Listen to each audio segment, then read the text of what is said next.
प्रेरक प्रसंग। छोटा कद। पीपल के पेड़ के नीचे चंपा नामक एक चींटी का बिल था।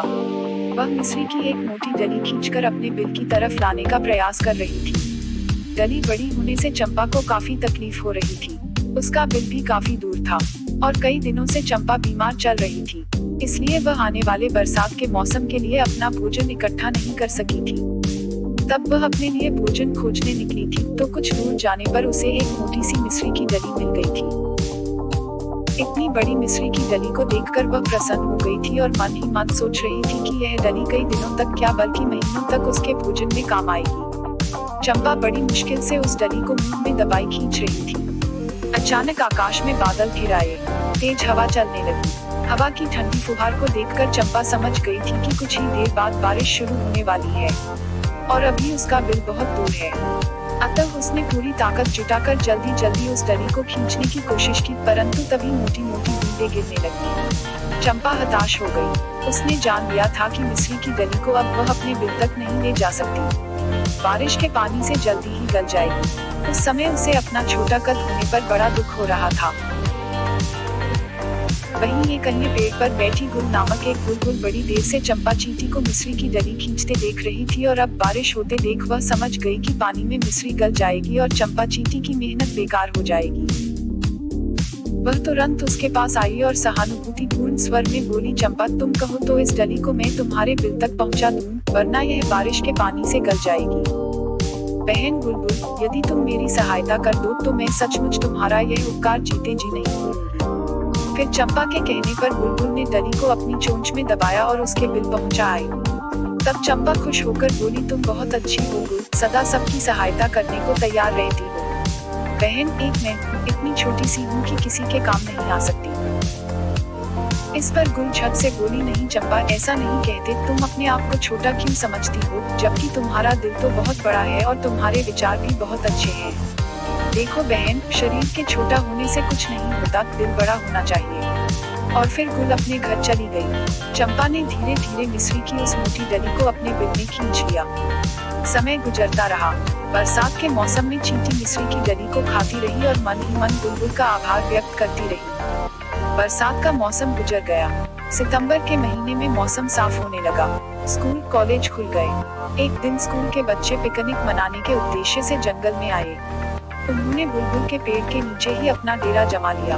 अचानक शरारती लड़के की नजर बुलबुल के घोंसले पर पड़ गई। वह खुशी से चिल्लाया, है बच्चों, वह देखो बुलबुल का घोंसला, मैं पेड़ पर चढ़कर अभी उसके अंडे लाता हूँ। उसकी बात सुनकर घोंसले में बैठी गुल बुलबुल का दिल दहलने लगा। वह दुखी मन से अपने अंडों की तरफ देखने लगी। कई दिनों से वह उन्हें सेक रही थी और अब तो 1-2 दिन बाद ही उनमें से बच्चे भी निकलने वाले थे। उस शरारती लड़के की बात चंपा चींटी ने भी सुन ली थी। उसे लगा जल्दी ही कुछ ना किया तो गुल बुलबुल के अंडे वह लड़का फोड़ देगा। परंतु चंपा चींटी अपने छोटे कद का ख्याल कर सोचने लगी वह कैसे गुल के अंडों की रक्षा करे। लड़का जब पेड़ पर चढ़ने लगा तो चंपा को अचानक एक युक्ति याद आ गई। उसने अपनी सहेली चींटी को इकट्ठा किया और बोली, बहनों, आज एक मानव हमारी बिरादरी के एक पक्षी को क्षति पहुंचाने की कोशिश कर रहा है, कल वह हमें भी क्षति पहुंचा सकता है। इसलिए उसको आज ऐसा सबक सिखाया जाए कि कल वह हम में से किसी को भी कोई नुकसान न पहुंचाए। अतः मेरा आपसे निवेदन है कि हमें उस पर टूट पड़ना चाहिए। इतना सुनते ही चींटियों के झुंड पेड़ पर चढ़े और उस लड़के को काटने लगे। लड़का चीख मारता पेड़ से नीचे उतर गया और फिर तिलमिलाकर बोला, अरे बाप रे, इस पेड़ पर तो बहुत चींटियां हैं, मुझे जगह जगह से काट लिया। काटे हुए निशान को वह अपने साथियों को दिखा दिखा कर कहने लगा। सब बच्चों ने अपना डेरा उस पेड़ के नीचे से उठा लिया और उस स्थान से दूर जाकर डेरा जमा लिया। चंपा चींटी की होशियारी देखकर गुल बुलबुल कृतज्ञता से बोली, चंपा बहन, अगर आज तुमने मेरी सहायता न की होती तो वह लड़का मेरे सारे अंडे फोड़ देता। तुम्हें मैं किस तरह धन्यवाद दूं? इसमें धन्यवाद की भला क्या बात है बहन। दुख और मुसीबत में एक दूसरे के काम आना ही हमारा कर्तव्य है। चंपा चींटी ने तुरंत बुलबुल के मन को समझाया। फिर बुलबुल बोली, चंपा बहन, अब तो तुम्हारा वह वहम दूर हो गया होगा न कि तुम छोटे कद की हो, इसलिए किसी की मदद नहीं कर सकती। हाँ बुलबुल बहन, तुम सही कहती हो, प्राणी का कद यदि छोटा हो तो उसे अपने कद को देखकर हिम्मत नहीं हारना चाहिए, बल्कि दिमाग से काम लेकर वह बड़े बड़ों को धूल चटा सकता है। अब चंपा को अपने छोटे कद से कोई शिकायत नहीं रही थी। शिक्षा। मित्रों, कद का भी अपना अलग महत्व है।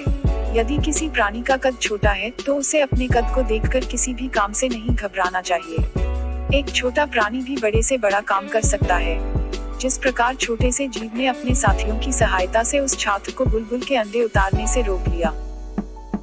उम्मीद करती हूँ कि आपको यह वीडियो अच्छा लगा होगा। प्लीज मेरे चैनल को सब्सक्राइब करें ताकि मैं आपके लिए ऐसे ही शानदार वीडियो और लेकर आऊँ। आप मेरे वीडियो को लाइक और शेयर भी कर सकते हैं जिससे मुझे हौसला मिले। धन्यवाद। जय हिंद, जय भारत।